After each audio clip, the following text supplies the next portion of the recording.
Hi everyone, welcome back to Wise Words Wednesday. I'm Jamie. Thank you for joining me. I hope everyone's having a great summer. So today's topic's going to be an interesting one, so get your pens and papers out and take note. Part of this process of manufacturing is about the outcome of the product, because we all want it to be the best, right? You want your price point met, you want your quality met, you want it to be perfectly fitting, you want it to show up perfectly wrapped in whatever your beautiful sustainable packaging is, and that the customer is going to come back and want to buy a zillion of them. Perfect story, right? Well, I can't promise that, and neither can you. My crystal ball doesn't work so well. But what I do want to talk about as it relates to getting to that dream board is how do we get the quality up to industry snuff? And there's something called industry tolerance, which I've spoken about many times before. I can't impress upon that enough. And in our interest to be fully transparent with you, it's important that you understand what happens at the end of production and what happens when things are going into quality control, or QC as we call it. QC inspection takes place just days before goods are supposed to leave a facility.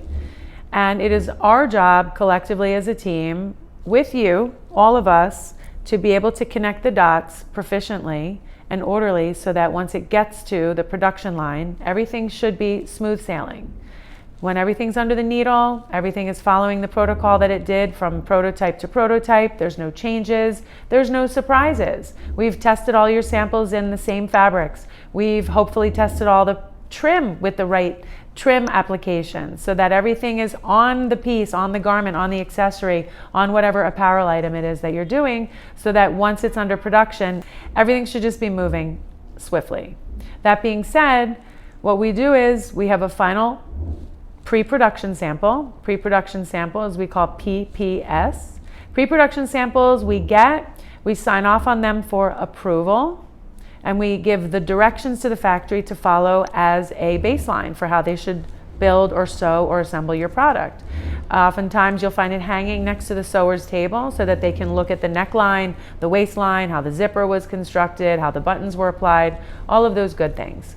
Ultimately, once goods are in production, the sewing lines are set up. It's the factory's responsibility, by our request, to send us what's called a top of production sample, or a TOP. That top of production sample is literally coming off the sewing line, top of production, and they're sending it over to us from wherever they are in the world for us to review and cross-check that they have followed all of our directions.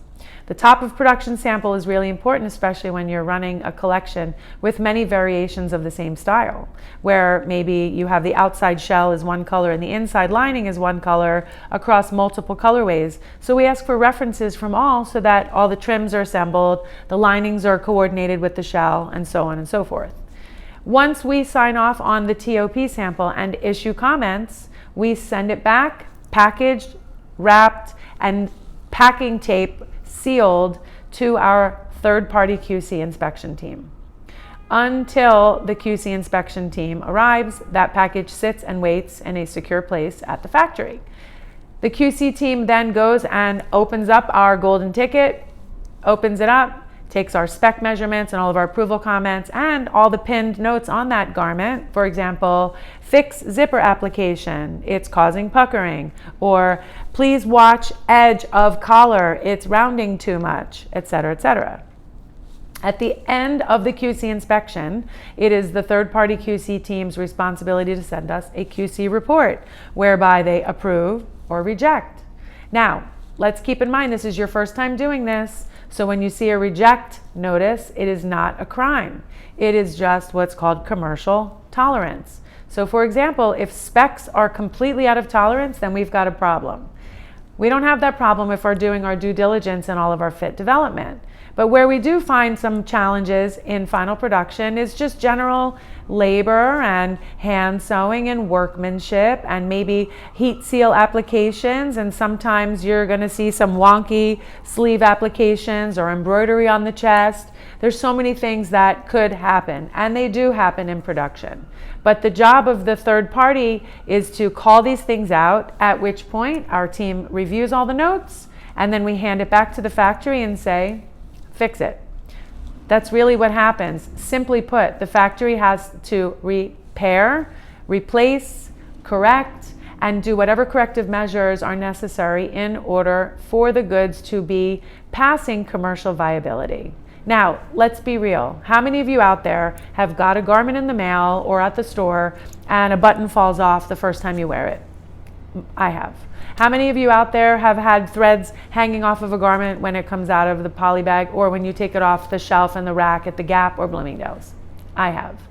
These are normal, these are reasonable, these are to be expected. So if any of you think that you're going to reject a production shipment because there's one errant thread, then this is not the process for you, and I welcome you to not walk in our door. That being said, for those of you that do understand and appreciate why the QC is important, why we have to extrapolate the notes and identify what's reasonable and customary versus what's nice versus necessary, then you'll really understand and get inside the product and the whole process with us. But that's what happens when you work with a team of experts that really is overseeing this and mapping this out like an air traffic controller. And all the moving parts are coming together, and when they finally do, it's our job to safely land the plane. So I hope you all enjoyed what this topical conversation was all about today. I welcome further conversation, and as always, please DM us at www.fabrictofinish.com. We're happy to answer any of your questions as it relates to this very tedious but fun and exciting process that you are about to embark on. Thanks for watching, and have a great day.